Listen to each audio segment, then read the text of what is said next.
Welcome to the So Weird podcast. I'm Emily. I'm Kat. I'm Zach. And tonight we have a very special guest with us. This is a longtime listener of the podcast, one of our biggest supporters and earliest supporters. Please welcome Lauren. Hey, Lauren. Hello. Good to see most of you. Yeah, it's so good to have you on. And Lauren is joining us tonight for a book discussion of the first book in the So Weird book series, Family Reunion.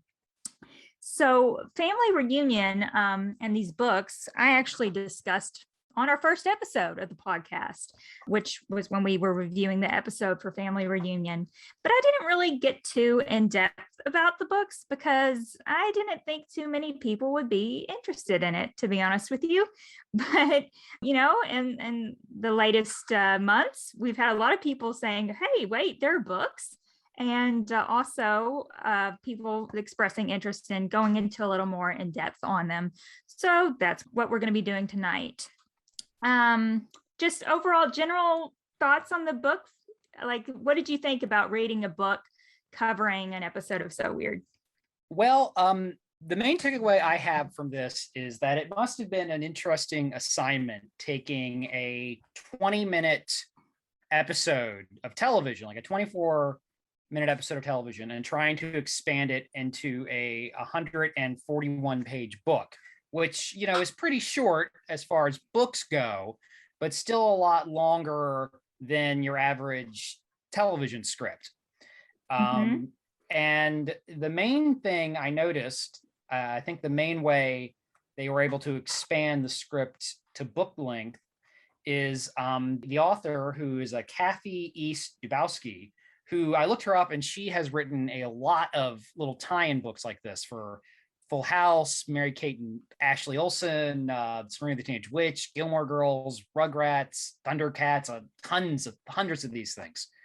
And the main way I think they expanded the story is by giving us flashbacks throughout the book to what the little ghost boy was thinking before he became a ghost. And that takes up, I think there are about 4 of those chapters that are told from his perspective. And beyond that, I mean, I guess, as I was saying off mic, I didn't get a chance to rewatch the episode before we record. I really wanted to, but this week's been crazy. And I'm sure you guys will point out every little difference between the book and the episode, because I'm sure you guys are way more familiar with it than I am. There were a couple of little differences that stuck out to me, but overall, I mean, I guess if I was just to give my, like, a short opinion on the book is, you know, it's okay. I mean, the prose is pretty simplistic. It's obviously something written for younger children, but it was kind of interesting. It really didn't give us any more like insight into the So Weird cast or lore, which I was a little disappointed in. I was hoping for a little more insight into the characters, but it was okay. You know, it took me about 2 hours to read the whole book, so it wasn't really, you know, a big deal. Yeah, it's definitely a very easy read. What do you think, Lauren? Novelizations can be a hit or miss with me, just from going off of past experiences. Some can be very straightforward. Some can be a bit more innovative depending on how they're written. As far as the dialogue goes, it may as well have been copy and pasted directly from the screenplay. Really, what intrigued me about this was the minutia of it that I'm sure we're going to get into as we go along. But yeah, I think it's okay. And I know, Kat, you were in on those discussions that we had in the early episodes about the book tie-ins. So did the book surprise you, or did it kind of meet the expectations I may have given you? It felt like a little bit below expectations for me, just in terms of readability. There's a lot of jumping around between perspectives, and just like the low reading level kind of made it seem lesser than compared to the TV show, which I always looked up to as like being mature for its audience. But I did enjoy the book for what it is, and the little descriptors we get of the characters. And it's interesting to see these characters painted through the lens of somebody else, where we're not the ones really interpreting the characters, we're watching somebody else interpret the characters. And I don't always agree with the way the author describes the characters, because it's like, this is not the Jack I know and love, and I'm sure I'm going to get into this later. It is very interesting to read. Yeah. So, as I said, I'd already read this book 5 years ago now, I guess, when we started the podcast. I guess my opinion of it is a little higher now than it was. I feel like having to actually go through and take notes while reading, I appreciate a little more of some of the little finer points of what the author wrote about the characters and getting like a little insight into their perspectives. Because as you said, Kat, they actually do go away from Fee's perspective at times, which I found kind of interesting. But we will get into more of that as we go along, I'm sure. Just before we get started, this book was the first book published, and it was published in April 2000. And of course, the episode aired in January of 1999. So just something to keep in mind as we go along. I took a note before we even got to the first page. I wanted to mention the synopsis on the back of the book, which reads, "A ghost with a mission. When Fee sees the ghost of a young boy at the band's gig in Chicago, she's determined to find out why he's haunting the club. She does research on the internet and figures out that he died in a boat disaster in 1915. Even though Jack and Clue think she's crazy, Fee convinces them to help her find out what the ghost wants, or they'll be haunted forever." So I know that these books meant for children have like these kind of dramatic hooks at the end in the synopses a lot of the times, but haunted forever? Did you get that impression that Fee, Jack, and Clue felt that way reading this? Not at all.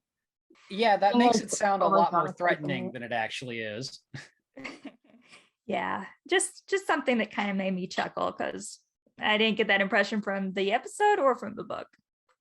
Yeah, they have to make the synopsis a little more dramatic to catch people who pick this up in a bookstore or whatever. But I have to say this, Before there was clickbait.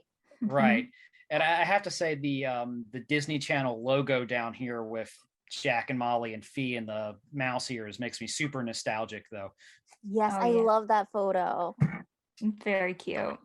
And also, if you all have never seen this book, the cover of the book is a press photo of actually a mirror image of a press photo of Clue, Fee, Molly, and Jack in front of the tour bus. So it's really cool.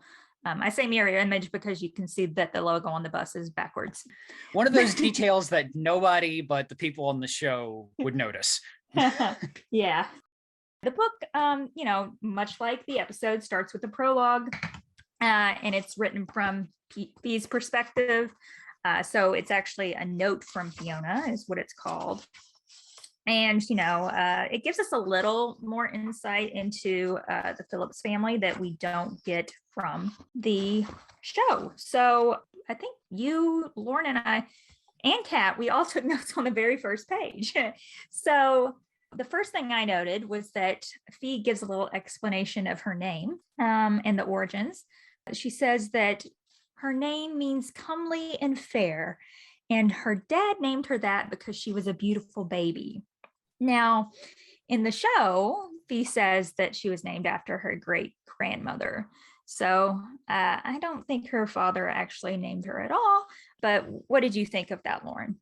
Continuity error right out of the gate.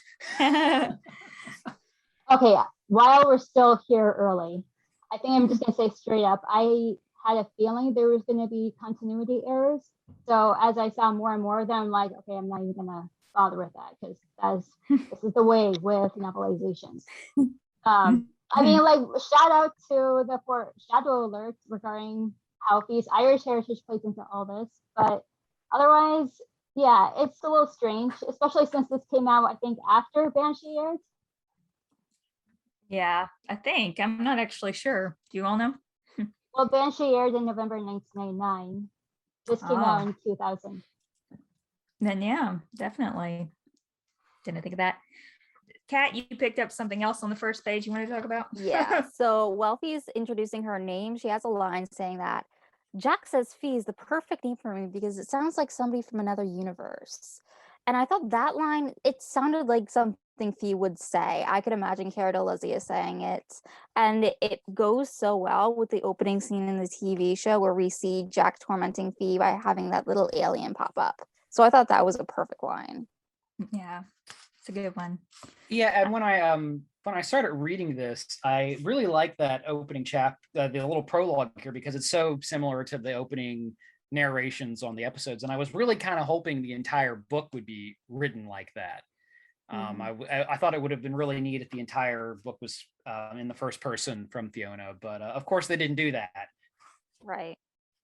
Okay, and then after Fee keeps going on about her family, and she says, "Did I mention that my mom is a rock star? Well, maybe not a star yet." And I don't know if that's a totally fair thing to say. Molly was a member of the well-known band PKB. I believe they went double platinum according to the show canon. So I don't know how I feel about that line. On her own, maybe she's not a rock star. I don't know. What do you all think? Yeah, that stuck out to me too. I'm thinking like, and okay, so the obvious reason here is that this was probably written pretty early in the show's existence. I mean, I don't know what the timeline is exactly, but I can only assume that either the writer wasn't informed of all of the backstory or that it didn't exist yet. But yeah, that stuck out to me too. That the opening prologue makes it sound like Molly is an up and coming performer instead of an established one. Yeah, I definitely got the feeling that the author of this novel didn't watch the entire series and probably only saw this one episode. So, like, a lot of the stuff, it seems like it was just her personal headcanons, and it definitely goes against the grain of what we've come to know about these characters. I thought it was really worded for sure, but I also give Fee the benefit of the doubt in that, I think the height of Molly's bands was probably before Fee's time, so she doesn't really have that memory of when they were on the road and killing it on stages. So maybe that's why she perceives it that way. Yeah, maybe that's a very good point, actually. Okay, and then on our very first page, we get a title drop. It says, "Jack thinks I'm so weird." And that's not the last time we'll hear that. In fact, I'm pretty sure the last line of the book is something about life being so weird. So it it happens a few more times. Yes, and then 7 right on the times next throughout the book. page, there's another line. It's so weird. What happens? And I also had to pick up this part just because it's so wrong. It says, "You see, this was not long after the Titanic sank in the Atlantic Ocean in 1914. The Titanic sank in 1912. So, like, this is just flat out wrong about like an actual fact. Oh, If we can't trust geez. them with actual facts, how are we supposed to trust them with our fictional characters? Though, and about the title drop, yeah, I think I counted about 7 or 8 title drops throughout the book, including one from Jack, I'm pretty sure, a little later on. So, Yeah, I think that's what Lauren was saying too. Yeah, oh, okay. I counted 7. Once I saw the first 3 in the prologue, I'm like, all right, how many more are there? Yeah. They definitely went way too ham on that. So at this point, Fee kind of goes into the backstory of the Eastland disaster. It is very similar to what she talks about in the show, but it does give a little more context.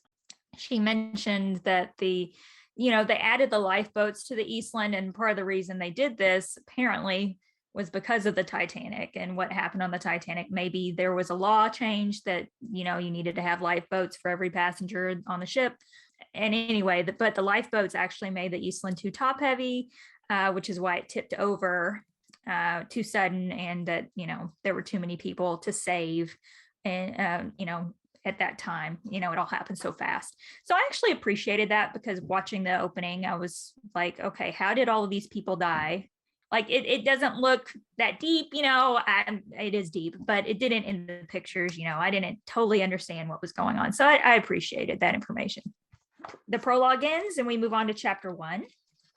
I wasn't expecting the first chapter to be told from the perspective of the boy, so that was definitely a surprise. And I quickly realized this is not going to end well for him, so this is potentially morbid.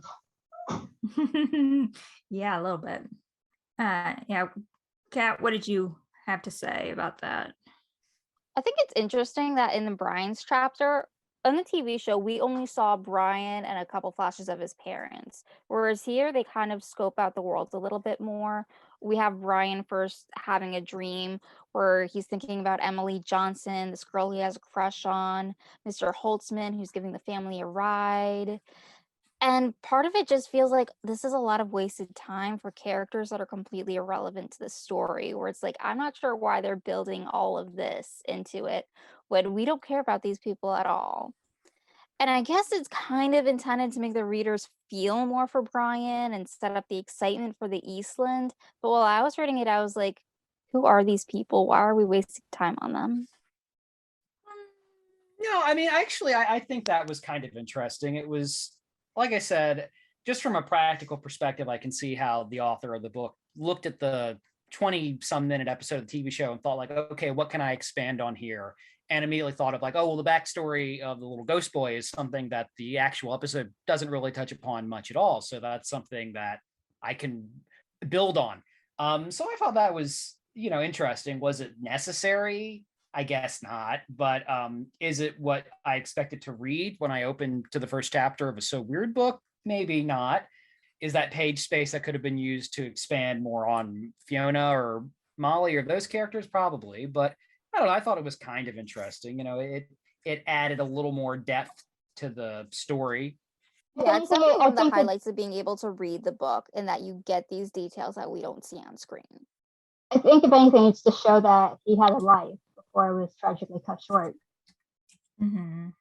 Yeah, I agree. I think it's just to kind of, make it more tragic when we find out what happens, because he was a real person. He wasn't just a name as he is in the show, it seems like at the end. But yeah, he was a real person, and he had real aspirations and real dreams and real people he knew and all that. So I agree with what you all were saying about that. And then also to continue on with Brian's tragedy, the chapter ends with a line saying, if he hurried, they'd be among the lucky ones who got to sail on the Eastland. And thinking about what Lauren wrote about it being morbid, this just seemed like a big oof to me, because you read that when you know how this story is going to end, and it's like, ooh, he's not that lucky after all.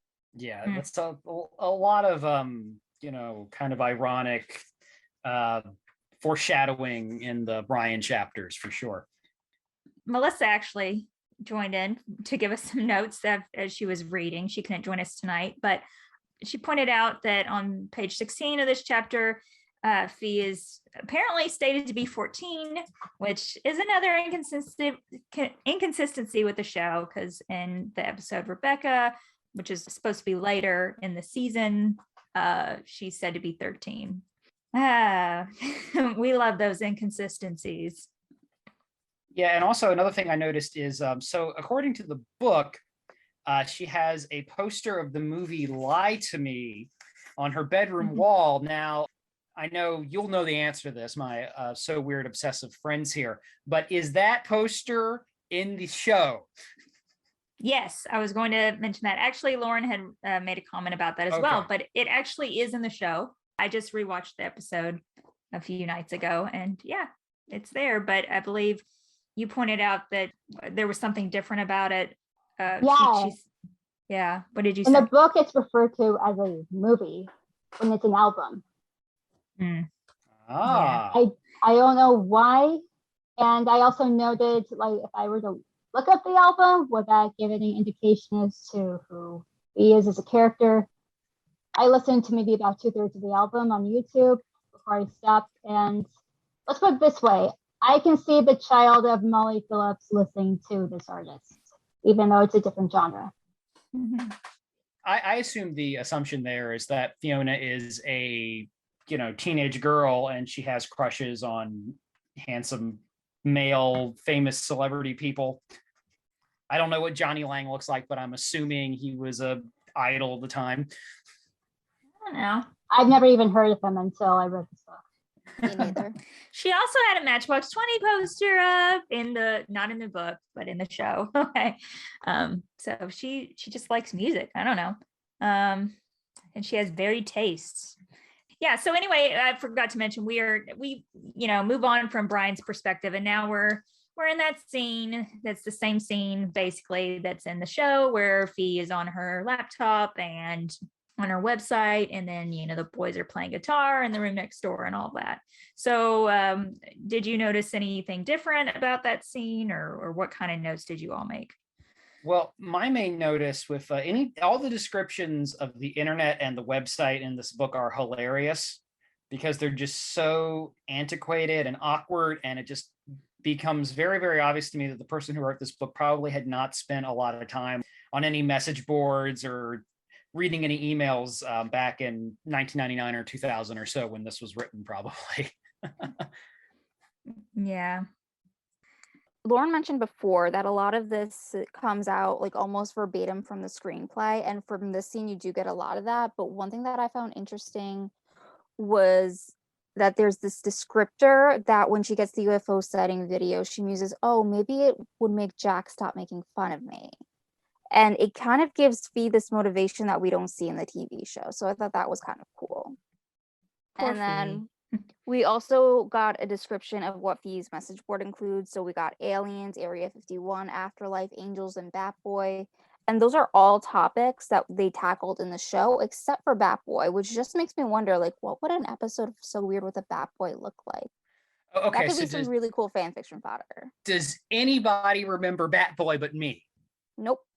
Okay, all wonderful. I get to educate. So back in the day, there was a newspaper tabloid. There was a like supermarket checkout lane tabloid called the Weekly World News, and this was literally fake news. It was made up. It was comedic, satirical sometimes, but it was sort of intentionally silly, fake, supernatural kind of stories. And they had a reoccurring character that was called Batboy, who was a humanoid bat hybrid creature that was found in the caverns of my home state, West Virginia. And he kind of became the Weekly World News mascot. And at one point in time, kind of around the late 90s, early 2000s, Batboy basically became a meme before memes really existed. And there was merchandise and t-shirts, and there was even an off-Broadway musical about Batboy. So it was a thing. It was a big thing. Well, I don't know how big it was, but yes, it was a thing. Okay, that's cool. All right. And then also a thing is Clue and Fee. And I mean that in terms of people shipping them, because people have always shipped Clue and Fee. And I know that because I used to ship Clue and Fee. So one thing that made me kind of excited reading this book is that there's a line about Clue was her friend too, but when it came down to the bottom line, it was a guy thing. He had to hang his hat on Jack's side of the fence. And I thought it was so wholesome that Clue is solidified here as being not just Jack's best friend, but Fee's friend as well. Yeah, that was sweet. So the end of this chapter, it's basically, it lines up perfectly with the show, but the very end cliffhanger line of the chapter is suddenly her whole room lurched. I don't know, that just kind of made me think about the episode. And, you know, I've watched the family reunion episode so much now. And it's hard to kind of put myself in the perspective of someone who's watching it for the first time. But, you know, I guess I kind of appreciate with that line, you know, it's a clever way to introduce the bus to viewers and to readers. The fact that they are actually on a bus by having the bus kind of toss and turn a little bit. Of course, if you've seen the intro to the show, then hopefully you picked up on the fact that there's a tour bus and that's what they're probably on. But still, I appreciated that chapter ending. Yeah, the bus, the fourth member of the Phillips family. There are a couple of chapters that end on kind of silly, awkward little cliffhangers like that. And that really reminded me of like Goosebumps, where most of the chapters end on really obvious, silly cliffhangers like that. Okay, and then the next chapter, it just continues right on to when Molly comes into the room. And then Molly's introduction gave me pause because they describe Molly as having a short haircut and awesome clothes that made her look more like the kid's big sister than their mom. And I thought that description was kind of stretching it a little bit because I've never seen Molly looking more like their big sister than their mom. She always seemed like a rock star mom to me. The author was just trying to establish that Molly is a hip, cool rock star Cool mom. Yeah. Yeah. They also mention that her mom had been a popular musician in the 70s before Jack and Fee were born. But again, the show establishes that PKB was still popular when Rick died and Fee was born in 1985, according to John Cooksey. So that would have been like 88 when he died. So she was a popular musician in the 80s too. anyway, just little picky stuff like that. All right, I think we've determined that the books are set in a slightly alternate universe from the TV show, guys. Okay. Yes, but that's one of the things is that you view what is it, like tier 1 and tier 2 canon. Well, where does the book fit into this? If it's so contradictory, and maybe ways that aren't necessarily that important, but still. Well, no, not important at all. Well, obviously the TV show is Earth 616 and the book is Earth 699 or something. I don't know. Lauren, you made a comment about her bedroom, Fee's bedroom. Yeah, the passage says, her current tiny bedroom was custom built into the guts of her tour bus that carried her mom's van from one gig to the next. I've never heard of a custom built room on a tour bus before, but what do I know? I've never been on a tour bus. But I don't know, like, is that a thing? Is that something you could do on vehicles? I don't know. Maybe the author's just trying to come up for an excuse for why Fee's room is so different from what a tour bus actually normally is like.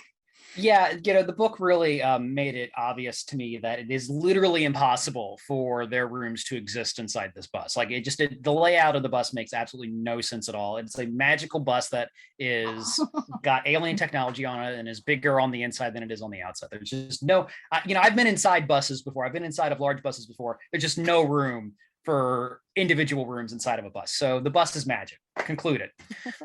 Or a TARDIS. Yeah, something like that. So B, I guess, goes into research mode about Chicago because that's where they're going. And Lauren, you had a comment about that. It says here, Fee looked up Chicago on the web, land acquired from the Native Americans in 1795. I'm sorry, no. This is just one of those aspects that just does not age well in time. And that's maybe one of the most annoying things about So Weird, especially in the third season, is it treats Native Americans like a monolith when they're not. And this is factually incorrect because we all know what really happened way back when. So no, it should probably say land stolen for the Kickapoo, Peoria, Kaskaskia, Potawatomi, and Miami tribes. Those are the territories that Chicago is based on. Enough said. Yeah, I mean, I had that thought too. It's like land acquired from the Native Americans. Well, I guess that's one way of putting it. Very PC way of putting it. Yeah. I think it's possible that a 140-page children's book that was probably written in a week from 2000 is not something we should really expect biting, insightful historical insight from, Okay. So after that, it goes a little into Ned. Yes. So we're starting to get introduced to some of the other characters as well. And Fee makes a comment about how she didn't envy their bus driver right now. And this is the page before they introduce Ned, which made me think, like, is Ned not the bus driver in this book? Because they never mention Ned as driving the bus here. Yeah. They don't mention him driving to the graveyard at the end, I guess. No. I don't know. And I can't remember the other books, but the books were written by different writers too. So like it doesn't even establish like the same canon from book to book. So who knows? He could be the bus driver in the next book. He could be, I don't know, their manager. I can't remember. They just throw stuff around. But also there is a description of Ned from, I guess, the narrator. He looked a little like Santa Claus if Santa hung out in a motorcycle gang, which I thought was very appropriate because we interviewed Dave Squatch Ward and he said in his interview he had played Santa a couple of times. And he also said that he had played motorcycle gang members a couple of times too, like bikers. So that stuck out to me as well. I thought that was funny. Yeah. Basically, they get to Chicago and, they're having a little spat about bug duty and the bugs on the front of the bus. Oh yeah, lots of detail about bug duty in the book. I mean, I know what happens in the actual episodes, but it's here I just wanted to comment that they're getting so grossed out by it. But I'm like, you've been on tour for a year now. Wouldn't you be used to doing this already, even though it is kind of gross? It's like if you're a seasoned dog owner and you have to clean up after them. it's gross, but at that point, you pretty much got to be used to it. Yeah, I don't know. All I can figure is that writer of this thought like, okay, well, this is a book targeted towards young children. This kind of like gross, goofy humor makes young children laugh. So I'm just going to focus on that for about half a page. But yeah, I thought the inordinate amount of detail spent on bug duty was kind of weird. And then around that scene as well, when Fee makes a comment about how she just wants to go and sleep on the bus, there's a line about how Mom the girlfriend instantly disappeared, replaced by Mom the mother. And I thought that was a much better descriptor than trying to pass Molly off as looking like their big sister. Because she and Fee really do have a close relationship where they seem almost like friends at points. Yeah, and there's more about that later in the story.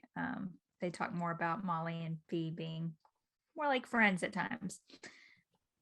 So then moving on to the tutoring scene when Ned is tutoring the kids, we get a little extra detail in here about Jack, saying that he sighed dramatically but didn't say any more.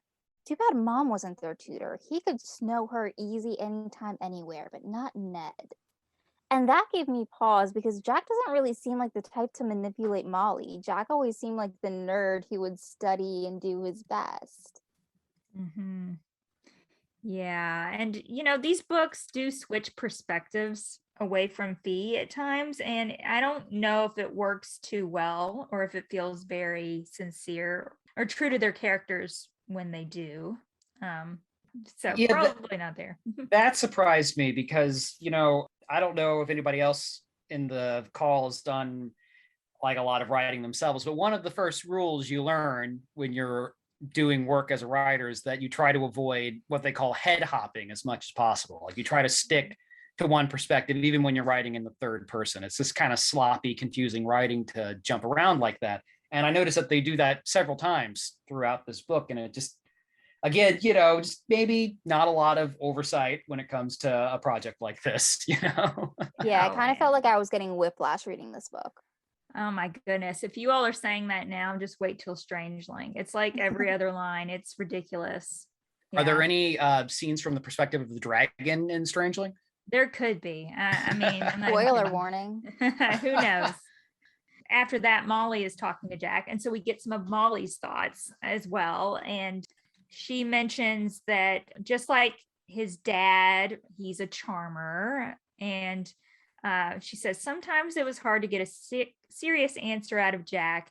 At least he had become that way ever since his dad died. Jack could always make her laugh, just like his dad. So I kind of liked this because, there's a whole scene or several scenes in the show about how Fee is just like Rick. She has a list of ways that they're alike, but it's nice to learn maybe how Jack could be like Rick as well. Okay, and then again, here's one of those weird perspective things where it changes perspective. So we get the perspective of the club manager who doesn't matter at all, and it says that, when Fee's asking all these questions. So it says, the club manager eyed her suspiciously. He wasn't used to so many questions. It made him nervous. And how did this kid get in here anyway? Why do we need to know what he's thinking? I mean, yeah, and another thing, we actually do we learn the name of the club owner in the TV show? Because they actually mention it here in the book. They did say his name on the show? Yeah. Oh, okay. All right. Well, I can't remember what it was, but It's like, Fee, this is so and so. He's the owner of this club. oh yeah. Bellevue. Okay. yeah, Yeah. Mr. Bellevue. Yeah. Yeah. And there we go. actually, I guess one thing we didn't make note of was in the book, he actually doesn't allow her into his office. He slams the door in her face, but that doesn't happen in the episode. I read that and I'm like, yeah, I could see that happening. Mm-hmm. Yeah, that seemed pretty realistic to me. Yeah. Yeah, so this part pretty much plays out just the same way that you see it in the TV show. But what I like is that after the scene with Mr. Bellevue, we have this little bit of an interlude of Fee going back to her hotel room where she takes out her laptop. And in this book, it kind of gives you the feeling that Fee isn't entirely happy on the road, where sometimes it's great, but other times it's not so fun, and she can't really remember why she enjoys it to begin with. And she has this one line that no matter where she was, no matter what kind of room she checked into, when she turned on her computer and logged onto the internet, she was home. And that line really resonated with me, and it seemed like something that's very relatable to most of us who grew up going on the internet and making friends through message boards and communities online and social media now. Yeah, and that was, like I said earlier, I was really hoping we would have a lot more insight into Fiona's personality in this book. And that was one of the moments where we actually do get a little more insight into her inner thoughts and stuff. So that part I did enjoy. Yeah, and then after this, we get another break for Brian's point of view in chapter 5, where he's hailing the Eastland as the most beautiful ship he's ever seen, dreaming about working on it as an adult, waiting in line to get on. And I guess this is all just part of humanizing him and reminding us that this was an actual real person with hopes and dreams. But to me, Yeah. it just kind of distracted from Fee. And another thing I wonder is it possible that these scenes were included to make the book kind of educational? I mean, I know there was a lot of children's programming around the time that was sort of attempting to both entertain and become educational. So I was just wondering if maybe that was included as a way to add a little more historical educational element to the book. I don't know, but I wondered that. That makes sense to me. I mean, even like video games back then that were geared towards children, a lot of them had to find some kind of educational element to it. So I see that happening with this book as well. Okay, you just had a few extra notes here, Kat. So Yeah. what else did you have to say? Okay, so after the interlude from Brian, we cut back to Fee. We actually see her get a soda, which is exciting because she just randomly has a soda in the episode, and now we get a little backstory to it. And we also have this scene where dinner for Fee and her family was room service food laid out in the sitting room of their hotel suite. Good luck getting something halfway decent before the crew scarfed it all down and sit wherever you could find a spot. And I thought that description was kind of interesting because I noticed the book mentions the roadies more often than we really see them in the TV show. There was another line earlier where Molly muses that the crew members were kind of like second uncles to Jack and Fee. And it's like, we never see that on the show. So Mhm. it's kind of cool to imagine like what kind of antics they get up to together. Speaking of which, I have a question. Mhm. How do they travel if they're not on the bus? Are they on a different bus? Yeah, I think they're supposed to be like on a second bus, but we just never see it. Which has me thinking about like what's the budget for this tour? I mean, especially since we always get the impression that the Molly comeback tour is kind of a low budget affair. And it's like, well, it can't be that low budget if there's a second bus for the crew. They're ordering all this room service. Mm. So now Fee's back on the bus, I guess, and she's doing research. This is when she's, putting out questions to her followers about anyone know anything about the Chicago fire. Yeah, and that's when Molly comes in, like on the show. And there's a line when she enters the room, Molly enters Fee's room on the bus. She says, "Hey," her mom said from the doorway, as if everything were groovy, as her mom liked to say. And I just can't imagine Molly saying that word seriously. I don't know. No, she would not. Again, I feel like she's thinking, oh, she's really popular in the 70s, like she said earlier, the author. And she's also popular in the 80s. So yeah, groovy But just that doesn't mean work. she's stuck in the 70s. Yeah, exactly. This scene's a little more fleshed out in the book, which I appreciate. What did you have to say about it, Lauren? Oh yeah, I wrote this long thing. There's a passage.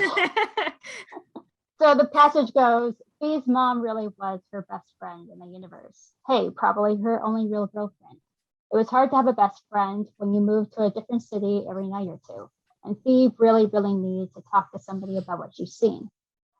And I felt like this did a good job of highlighting, I think, maybe more of an unspoken part about this whole series, which is that Jack has Clue to hang out with. Fee doesn't really have someone her own age. And you might argue, well, she has Candy, but Candy isn't there with her in person. Molly's really like the only other figure that she can turn to, both as her mom and the occasional best friend.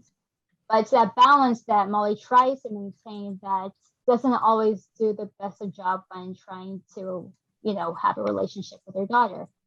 And as a result, it often leads to her not validating Fee's experience to the fullest, instead of just kind of half-assing it. She's only contributing to the conflict that remains imminent throughout the show's run. And, you know, without doubt, I think a lot of it has to do with the fact that she has a lot of unresolved trauma. She lost her husband under really unfortunate circumstances. And, you know, there's also that whole backstory about her having to deal with alcoholism that we never see fleshed out, of course. But, you know, because of this trauma remaining unresolved, I can sympathize her to some extent, but because she's not really doing anything to address it, she's really only making things more difficult for Fee. Wow, that was quite a point to make there. And yeah, I think you expressed it really well. You know, I've always had complex thoughts and feelings about Molly, but I agree. If you're viewing it from the perspective of Molly, you know, not just being Fee's mom, but also her best friend, does she give Fee that support that she needs when in these kinds of moments? And is she even able to do that? I don't know. I think that's a really good point. You know, I mean, that is a good point. I mean, I think it is important to remember that Molly is processing her own grief. And I mean, you know, it's funny. I just rewatched Upa yesterday, and not to go totally off topic, but I mean, that episode is a great example of how much that Molly is not really processed her grief about, you know, the death of her husband at all. Like, it really is still very much an active, ongoing thing for her. And I just can't imagine how hard it must be to raise two kids while still dealing with those feelings. And mind you, you know, this is in the era before mental health was treated as seriously as it is now. But even still, it's like when you have something that's clearly affecting you, you should probably do something about it. And, you know, and Fee is really young. She's in her early teens at this point. And so for her to be receiving this message of, I can't turn to anyone about anything I'm seeing, then that's kind of giving her the message of, I need to just keep everything to myself, which can lead to some really harmful long-term effects for Fee. Yeah, you're definitely right about that.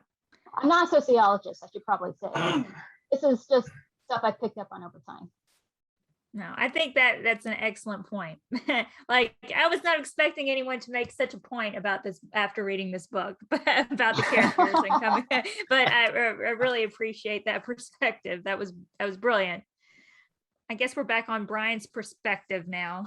Yep. So after Molly and Fee's heart to heart, just as we saw in the TV show, we have that scene where the haunted photograph shows up on her laptop and crashes her computer and makes it have a waterfall and all that good stuff.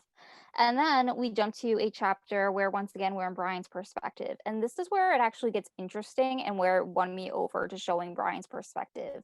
Because Brian notices the ship listing and his father reassures him that, oh, this is normal. The crew knows what they're doing. And Brian takes a look around and he notices that nobody else in the crowd seemed to pay attention to the movements. He relaxed and quit worrying. And this was probably the most horrifying points in this story to me, TV version or book version. Because like trusting your gut is so vital. And to see Brian know in his heart that something's wrong and then take a look at what everybody else is doing and be like, nah, I gotta be wrong. That's scary when you don't trust your gut and it leads to a fatal mistake. Yeah, definitely. I also made note about this perspective. I think this was one of the most horrifying perspectives as well. Brian does get on the ship, but basically it was a near miss. So he says, Brian could hardly believe it if not for those two young couples leaving the line to join their friends.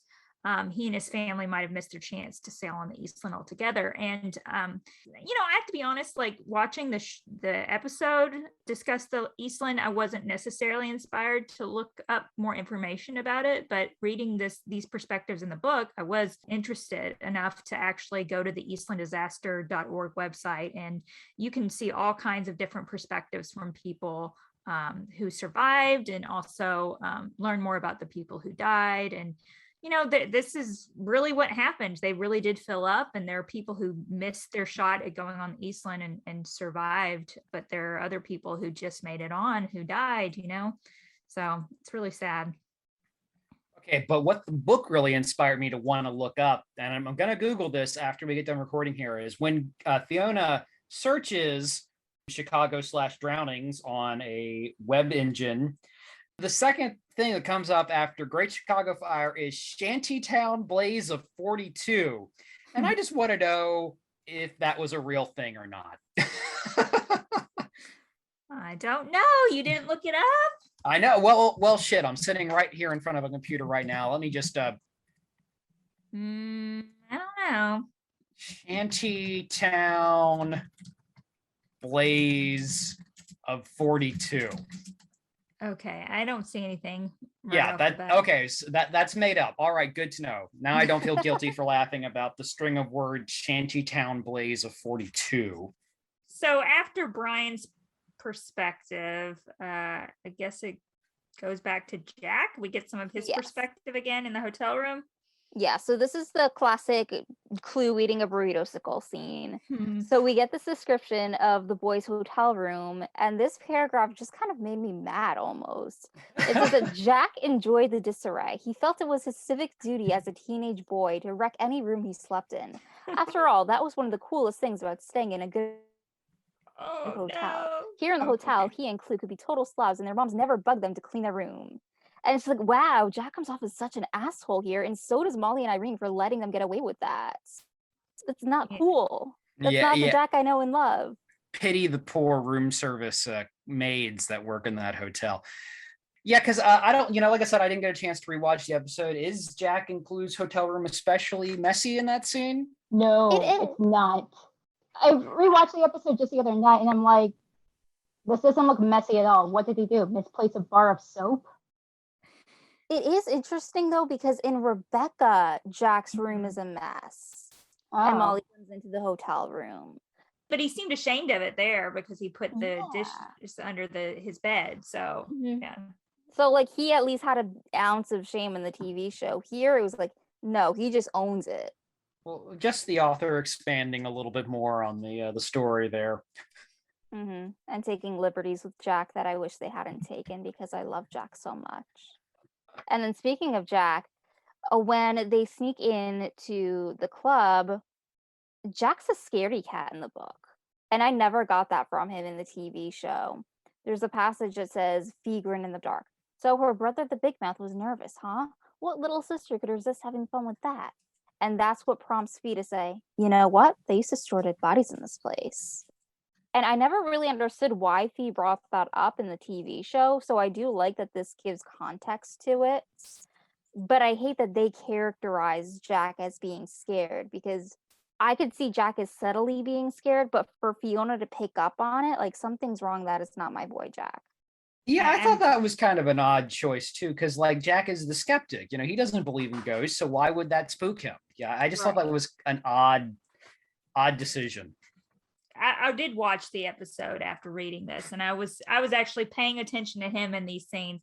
He doesn't look particularly scared. Like he doesn't look any more scared than Clue or Fee. And in the book, it almost makes out to seem like he is the most scared of the three. Or Right. yeah. And in the show, the most he's scared of is a rat, whereas here it makes him sound like he's actually scared of a haunting that he's telling himself isn't real, but it makes it seem like he's afraid that it is. it could be that's what's happening internally, and we just don't know it from watching the episode. Yeah. I think there's also a line in the book though about him actually going after them, when they leave the hotel room, and it's like he's so scared he can't even stay in his hotel room by himself or something. I'm Right. like, that's not why not Jack Jack. left the hotel room. He left the hotel room probably to make sure Fee didn't get into too much trouble. I mean, that's my perspective on things, at least. Okay, so it talks about Fee being scared as well, how she gets through that. And I think you commented on this as well, Lauren. Yeah, she deals with a lot of creepy stuff and occasionally dangerous as well. And I think that with this line, well, okay, let me just read the passage. It says, was Fee scared? Definitely. She got spooked as easily as the next person, but her fascination with the paranormal gave her the courage to keep going, even when her knees were knocking in fear. I think that line alone did a good job of showing her perseverance to continue investigating. And there's just some things about seeing her in that light that really makes her all the more of the strong protagonist that she is. Yeah, and then we also get a little bit more context as the kids are exploring the building, where after Fee discovers the hidden room behind the wall where the boy drags her over to, Clue goes, well, come on, maybe we can get him from underneath. And we get this little description of the kids going downstairs into a dressing room and Jack and Clue boosting Fee up into a hole in the ceiling before pulling themselves up. And I thought that was pretty cool because in the TV show, we don't really see exactly how they got into that room. We see that they climb in there somehow, but we don't know like how they figured out where to go. And then Fee and Jack have their moment where, well, basically they're talking about Rick dying and how he won't come back. That's Jack's perspective. And Fee's like, I'll never believe it, or how it goes. But in the book, it gives a little more description. So it says, they stared at each other a moment in the ghostly light, miles apart, siblings separated by a pain that should have brought them together. But both kids were stubborn, a lot like their dad had been. Molly was fond of telling them. Neither would budge an inch. So again, this gives us a little more insight into how Jack and Fee are like Rick. I mean, we kind of already knew this from the show, with Nightmare, because you see how determined Rick is to uncover the truth. And we know that Jack and Fee are pretty stubborn like that as well. But still, I liked that line. Yeah, I thought that was a really powerful line.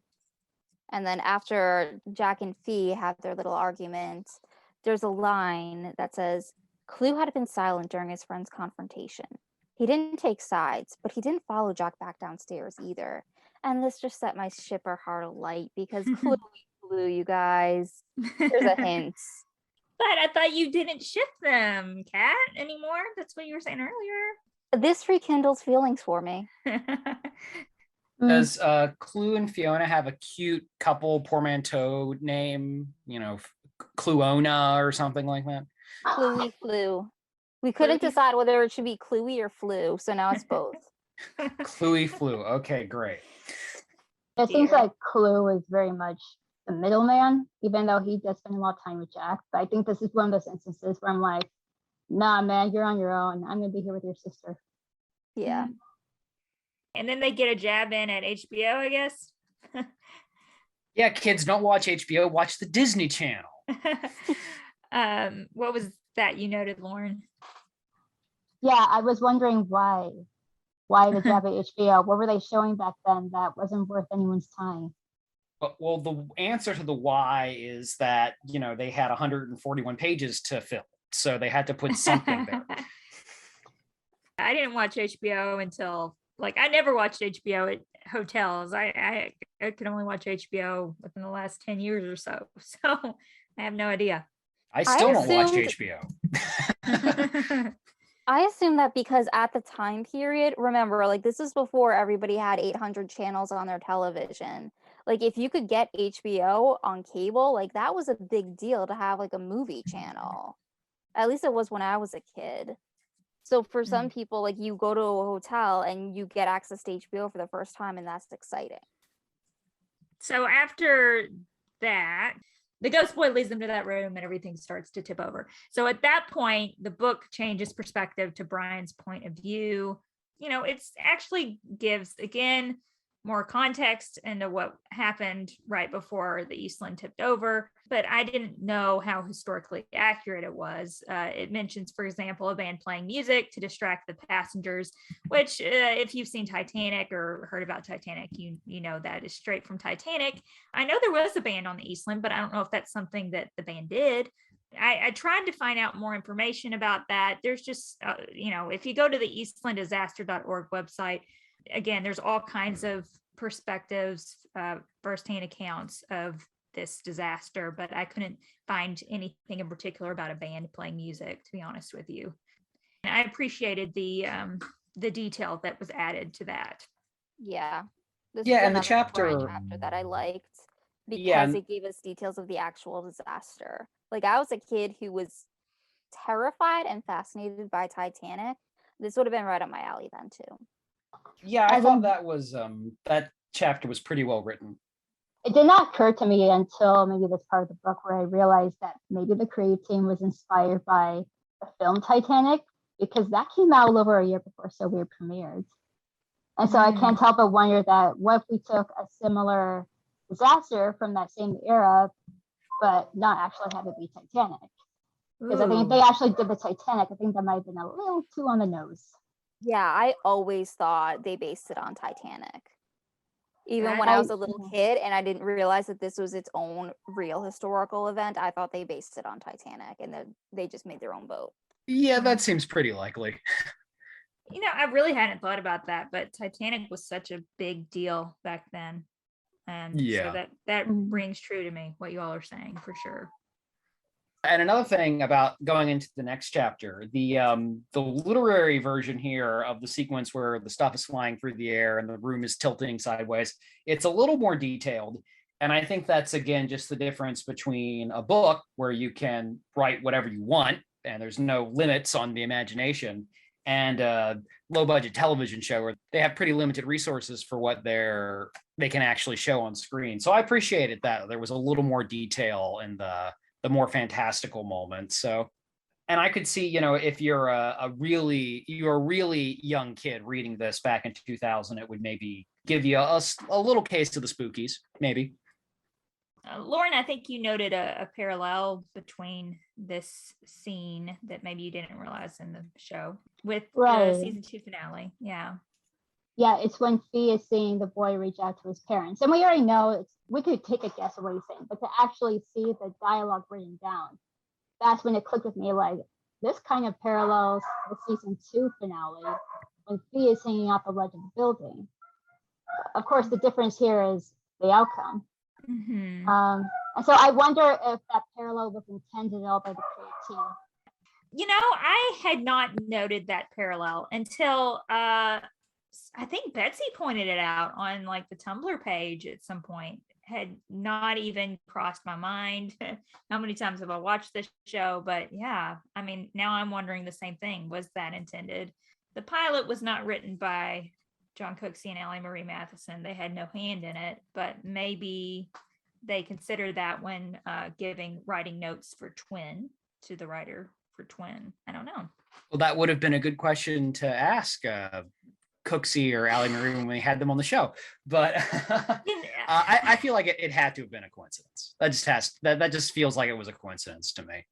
Yeah, I agree. I think that's more likely to be a coincidence, but it's a very cool artistic coincidence. That's one of those things that was definitely on accident that the writer says, yeah, we did that on purpose. Totally did that on purpose. I mean, they had to have watched the first episode just to see what they were getting into. So you never know.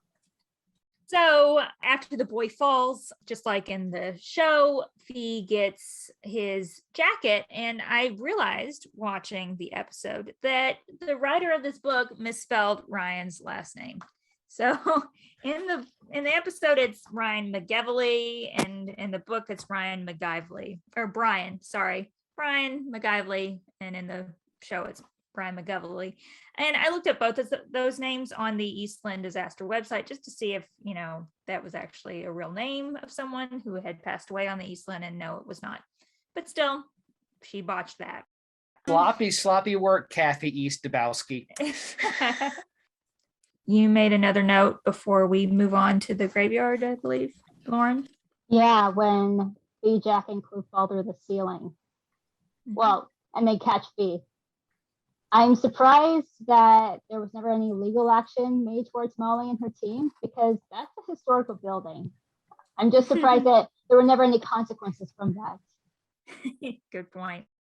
So I don't know when it mentions that the next tour stop is Bardo, Wyoming. Is this like the beginning of the graveyard, like before they actually get there? If he's talking about, oh, now we're done with Chicago and we're going on to Bardo, new city. I don't know what page exactly they mentioned, but I noticed that as well. And I just thought that was a weirdly specific thing to mention. Like what's in Bardo? Yeah. So it's actually the setting for the escape book. And I can't remember if they mentioned Bardo in the episode as it being like the high school. I don't know. But the escape book is book 3. It's not the second book. So when she says the next tour stop is Bardo, that's actually book 3.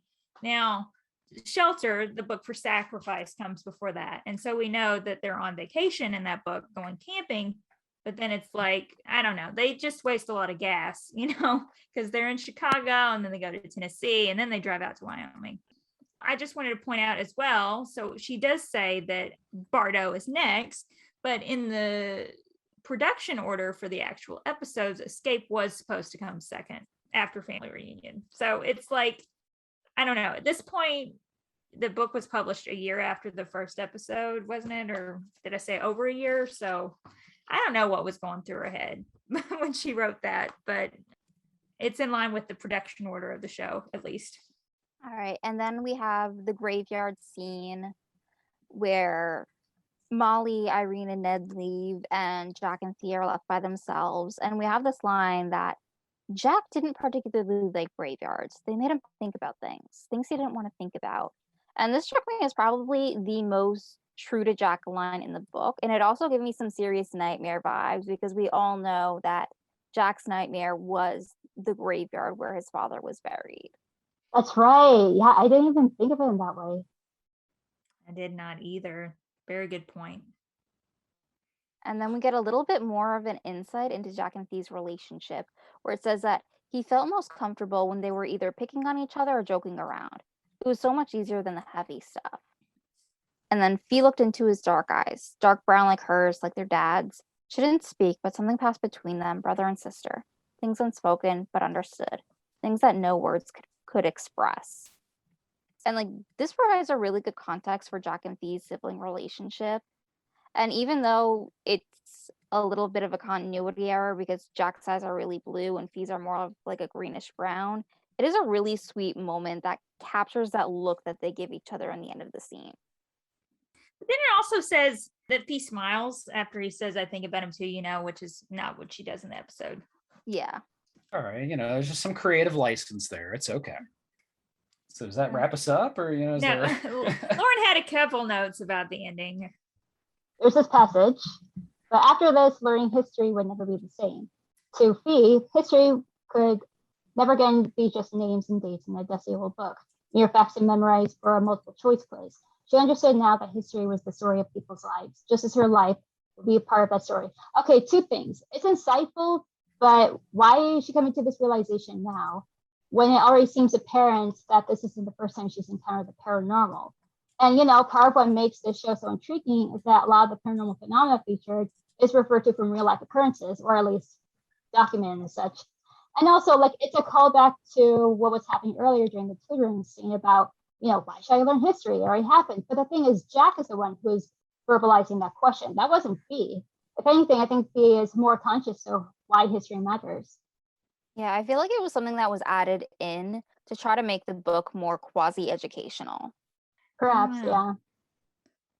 But I do feel like earlier in the book as well, they did mention Fee was like, for once, this could be my chance to finally get real evidence or whatever. And I'm like, I don't know. It just made it seem like this was one of Fee's first real adventures. And I don't know if I believe that. But do you think Fiona had encounters with the paranormal before this episode? I feel like it because, her website is supposed to be about her real life experiences, right? So We don't know that. It's literally the start of the series, Emily. Well, But at some point she saw a blimp and thought it was a UFO. So I'm assuming that took place before family reunion. True. Well, her website is pretty well established. That's one thing. And then another thing is from earlier when Jack is just blowing up at her. He says, remember what he says? He says, I hate this. I hate that you keep doing this, which means this isn't the first time this has happened. True. When did it start happening? Okay, that's an idea for a fanfic. Someone get into that. Figure out when this all started for Fee. The secret origins of Fiona's paranormal obsession. That's something I've been dying to know. And I was hoping that maybe the book would address, but it didn't, is how did Fee get into the paranormal if she didn't know that her dad was into it? Like if someone said, you only get one question for John Cooksey, go for it. That's what I would ask him. Because we know she doesn't like Halloween. That's how a lot of kids get into it, is they like Halloween and then they start looking into the stuff related to Halloween, but Fee's not into it. So I don't know. One more comment you had, Lauren? Yeah. This is a good question. When Fee awkwardly brings up her laptop, I just want to know, how did she explain what happened to it? Just some minor poltergeist activity, Mom. That's all it was. Project Soda drowning. Maybe Molly was just like, I don't want to know. Well, I think that's the end of our comments on this book. So, any additional thoughts you all have overall. Well, like I said, I think I said most of my piece at the beginning of the episode, but the writing is pretty simplistic. I mean, obviously it's pitched at a younger audience, but it was interesting. It made me want to read the rest of the books. I'll tell you that. Really? That's good. Yeah. Yeah, and I've always been curious about it, so I'm glad I read it too. Yeah. I think for me, I have read all the books. And so for me, this book is the one that is like the most like the episode from what I remember. Just the dialogue is almost word for word the episode. So it is a bit of a struggle to get through in that sense, because you're like, if you watch the episodes as much as I have, then you can practically, know what dialogue is coming on the next page word for word. But I think the Ghost Boys perspectives do add something that I appreciate about this take on the story. Emily, since you've read the other books, how does this one hold up compared to the other ones, quality-wise? Well, I mean, really, like I said, I do feel like it's my least favorite from what I remember. It's hard to really remember. My favorite one was the Shelter book, which is not on the episode Shelter. It's on Sacrifice episode, because that one also has different perspectives of, it's got the perspective of the Union soldier, which I thought was really, really cool. I was hoping you were going to say that it has perspectives from Bigfoot. No Bigfoot. Oh, sorry, spoilers, guys. But to be honest, it's been so long, I can't remember. But I'm going to reread them all with everyone, so I'm looking forward to that. Anything else we want to throw out there? Just that reading it is a really fun experience. Book-wise, it's not the best read because it does give you whiplash with how often it jumps from character to character and just how simplistic it is. But as a So Weird fan, it is really interesting to see another take on the characters and to get to explore their world a little bit more. So I'm really glad I read it. I guess for me, I think I said this a while ago. The books now, they're going, people are buying them now. Back when I first, was talking about them, I was like, it's a nice thing to have, it's like one of the few things we have from the show that actually is physical. It really is the only physical evidence we have of the show's existence. So, the first book is nice because it does have that iconic photo of the Phillips and Clue on the cover and the tour bus. So if you were going to get any of the books, again, I would probably recommend this one just for the cover. But yeah, I think the other ones are probably of a better quality story-wise. Everyone's buying the books now on eBay, and there are people who are still, like I said, they had no idea these books existed. So well, now you know. And if you do give it a read, let us know what you think. Absolutely. Yeah, and I just want to say that the price tag on the back of my copy says $4.99, and I paid like $1 more than that. So the prices have not gone up that much since 2000. Wait, where did you buy I yours? paid like $8. Really? Maybe it was 8. I don't know. It wasn't that much though. It was very reasonable. Wait a minute, where did you buy your copies? I got it off the same eBay link that Emily sent me in the group chat. Did I send you? I thought it was you. I don't think it was me. Maybe it was Melissa. Oh, I don't know who it was. Kat, was yours through eBay? Yeah, eBay. Oh, wow. I think I paid more for my copy than any of you. Where'd you get it? Amazon. Okay. See, that was your first mistake. Yeah, I got all my books for Christmas over 5 years ago now. And I think Mom said she paid maybe $10 for all 5. So oh my God, she got a good deal. Yeah, well, that was when no one was buying them. So yeah, I did look out. But anyway, so we've covered Family Reunion, and we will continue with more book discussions. I think the next book will not be the next episode of the podcast. We're probably going to go into some other topics that people were interested in us discussing, but we will definitely get back and do another book discussion soon. Lauren, it was so great to have you on. Thank you so much for joining us. Yeah, thank you for having me on. This has been fun. Yeah, and we It really was so appreciate exciting having you on. And For we sure. we really, as always, appreciate your support. You've been amazing all these years. So thank you so much. Yeah, definitely. This has been the So Weird podcast. I'm Emily. I'm Kat. I'm Zach. And I'm Lauren. Keep the faith, everyone.